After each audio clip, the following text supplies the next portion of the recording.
And here's the latest, what we have from Florida today. We have new information about those terrifying moments before one of the deadliest school shootings in U.S. history. This rampage has left parents in shock and a South Florida community in agony today.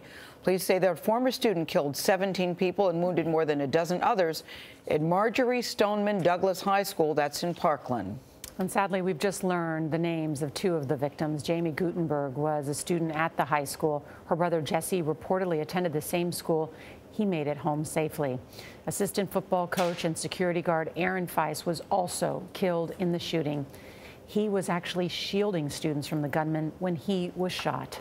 The suspect, 19-year-old Nicholas Cruz, was charged with 17 counts of premeditated murder this morning after being taken to the Broward County Jail. Officials say Cruz bought an AR-15 semi-automatic rifle and several magazines. He brought them to the school. He also wore a gas mask and carried smoke grenades. CBS Evening News anchor Jeff Glor is at the school in Parkland, which is northwest of Fort Lauderdale. Jeff, good morning.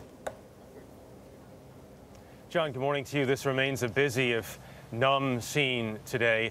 This is a huge campus, more than 10 buildings, 10 classroom buildings behind us, more than 3,000 students.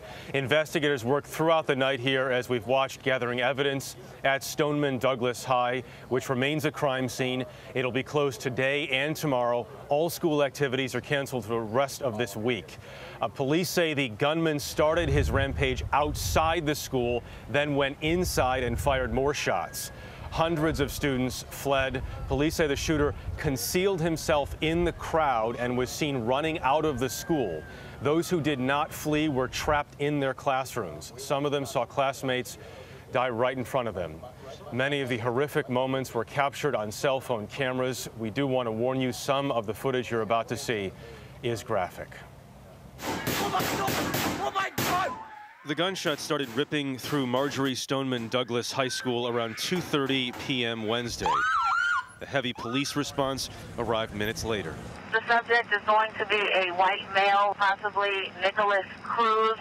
The suspected gunman was identified as Nicholas Cruz, a 19-year-old who had been expelled from the school.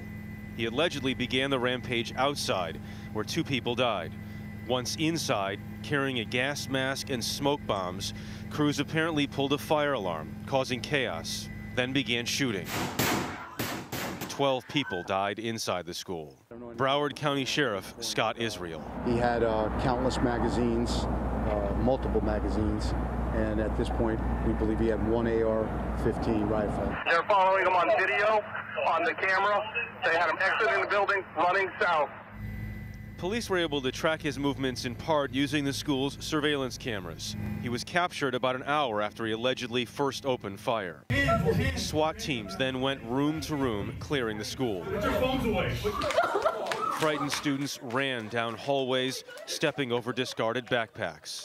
He went up and down the hallway, just banging and shooting into the classrooms. He shot through my door and broke the window. The suspect posted photos of knives and guns on Instagram. In a voicemail sent to parents in Palm Beach County, Robert Avosa, the superintendent there, asked parents and students if they see something to say something. If the accounts are correct, this individual was posting things on social media that should have been a red flag. Broward County Superintendent Robert Runcie. Words cannot express the sorrow that we feel. No parent should ever have to send their kids to school and have them not return. We've got to find a way for this to stop.